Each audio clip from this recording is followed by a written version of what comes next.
गुजरात के हमारे सम्मानित मुख्यमंत्री भूपेंद्र पटेल जी, गृह मंत्री माननीय गिरिराज सिंह जी। नमस्कार, मैं विश्वनाथ प्रताप यादव, आप देख रहे हैं न्यूज बिहार नेशन। मनोज शर्मा जो एनडीए समर्थित बीजेपी के प्रत्याशी हैं, उनके द्वारा प्रेस कॉन्फ्रेंस आयोजित की गई। बताया गया कि आगामी 18 अक्टूबर को नामांकन करने वाले हैं और इस नामांकन कार्यक्रम में गुजरात के मुख्यमंत्री भूपेंद्र पटेल, बिहार भाजपा प्रदेश अध्यक्ष दिलीप जायसवाल, केंद्रीय मंत्री गिरिराज सिंह के द्वारा जो है अरवल गांधी मैदान में सभा को जो है संबोधित किए जाएंगे। और हम लोगों ने ये तय किया था, हमारे पांचों दलों के लोगों के जिला अध्यक्षों ने मिलकर ये तय किया था कि हम लोग अरवल और कुर्था दोनों का नॉमिनेशन एक साथ में करेंगे। तो हमारे मित्र और आप लोगों के भी मित्र है, वो अरवल विधानसभा के ही निवासी हैं, पप्पू वर्मा जी का भी नॉमिनेशन हम लोग संयुक्त रूप से साथ में कर रहे हैं और संयुक्त रूप से एक सभा का भी आयोजन किया गया है अरवल के गांधी मैदान में। इस सभा को संबोधित करने के लिए विशेष रूप से गुजरात के हमारे सम्मानित मुख्यमंत्री भूपेंद्र पटेल जी, केंद्रीय मंत्री माननीय गिरिराज सिंह जी और बिहार भाजपा के अध्यक्ष दिलीप जायसवाल जी, इन लोग का आगमन होना सुनिश्चित हुआ है। अगर कोई कार्यक्रम में परिवर्तन होगा तो उसकी भी सूचना आपको समय से दे दी जाएगी। पत्रकार पहले बोलता, इस पूरे जिला के आम लोगों से यह आग्रह है कि इस बढ़ते बिहार के दिशा में जो एक महत्वपूर्ण पड़ाव ये चुनाव आया है, 18वीं विधानसभा का गठन इस चुनाव के उपरांत होना है और पिछले 20 सालों से बिहार ने जो प्रगति की यात्रा तय की है, जो इंफ्रास्ट्रक्चर पे या कहें उसको हिंदी में आधारभूत संरचना में बिहार ने जो पिछले 20 सालों में 0 से लेकर 100 तक की लंबी रेस लगाई। विश्व के इतिहास में 20 सालों में किसी भी भूभाग में इतना अधिक प्रगति नहीं हुआ। मैं ये विश्व की बात कर रहा हूँ। 20 सालों में जहां पे शून्य के बराबर बिजली थी, जहां पे शून्य के बराबर में सड़क थी, जहां पे शून्य के बराबर में बाईपास हुआ करता था, जहां शून्य के बराबर में रेल लाइनें सिंगल लाइन या मीटर गेज हुआ करती थी, जहां पर पावर डिस्ट्रीब्यूशन का कोई अरेंजमेंट नहीं था, जहां पर मानव विकास नहीं था, जहां पर सुरक्षा के नाम पे कानून व्यवस्था नहीं थी, ऐसा राज्य बिहार को एनडीए नीतीश कुमार के नेतृत्व में 20 साल पहले मिला था और आज का बिहार यहाँ की जनता देख रही है।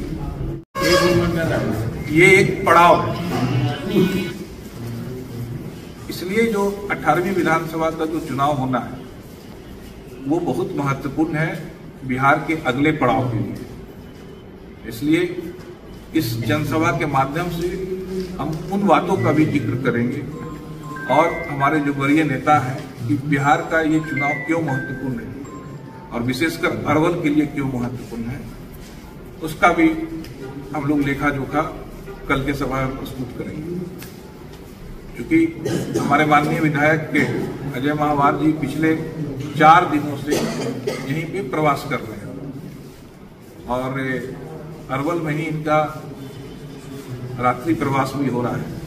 तो इन्होंने इन 4-5 दिनों में जो अपने अनुभव यहाँ पर एकत्रित किए हैं, तो मैं आग्रह करूंगा कि वो सर आप अपने अनुभवों को पत्रकारों के माध्यम से यहाँ की जनता।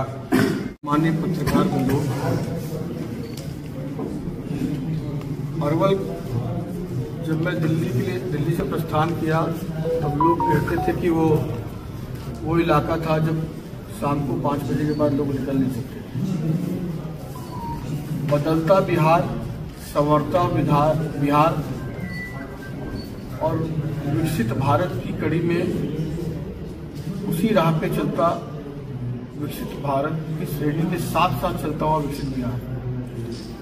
माननीय नीतीश कुमार जी जो एनडीए के हमारे नेता हैं यहाँ, उनके नेतृत्व में यहाँ विकास भी हो रहा है, अगला सरकार की तैयारी भी हो रही है। मनोज शर्मा जी का बैकग्राउंड किसी भी कैंडिडेट का बैकग्राउंड देखा जाता है, इनके व्यवहार का, इनकी शालीनता का, इनकी सादगी का और इनके जो पिछली विधानसभा से जहाँ से ये विधायक थे वो वहाँ पर भी इनके द्वारा किए गए डेवलपमेंट का एक बैक हिस्ट्री है और वो बहुत ही शानदार है। ये अरवल जिले के ही निवासी है, इनका पैतृक जिला है। तो मैं जो 4 दिनों से घूम रहा हूँ और इनके कैंडिडेट होने के बाद भी लोग बहुत खुश हैं और सरकार से भी खुश हैं, बदलते अरवल से भी खुश हैं। जिला बना, जिला के बाद जब यहाँ हर प्रकार के विभाग का डिस्ट्रिक्ट कोर्ट हो, एजुकेशन हो, कृषि से संबंधित विषय हो, अरवल एक तेज गति से बढ़ता हुआ जिला है विकास की तरफ। और ये इसमें कोई आशंका नहीं कि बिहार में फिर से एनडीए की सरकार आ रही है। मुझे तो लगता है कि मनोज जी को सिर्फ विधायक नहीं, उससे भी बढ़कर कुछ न कुछ ऐसी जिम्मेदारी मिलेगी जो अरवल के साथ साथ पूरे बिहार का विकास करने में ये अग्रणी पंक्ति में खड़े हुए हैं। तो जो बहुआयामी प्रतिभा के धनी है, सहज सरल है, ऑलवेज एक्सेसिबल है, ऑलवेज रीचेबल है, ऐसे व्यक्ति को यहाँ प्रत्याशी बनाया गया है। पूरा अरवल जितने भी अलग अलग जातियों में, अलग अलग क्षेत्रों में मैं गया हूँ, लोग बहुत खुश हैं कि जब से घोषणा हुई है।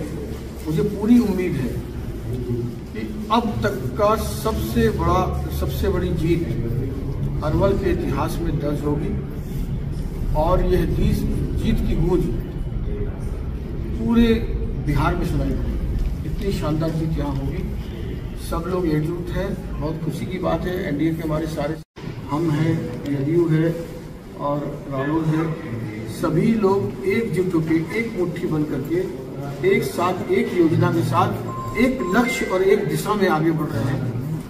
ये हमारा संकल्प है और इस संकल्प के साथ साथ हम अरवल में एक नया इतिहास रचने जा रहे हैं जो ऐतिहासिक रूप से याद किया जाएगा।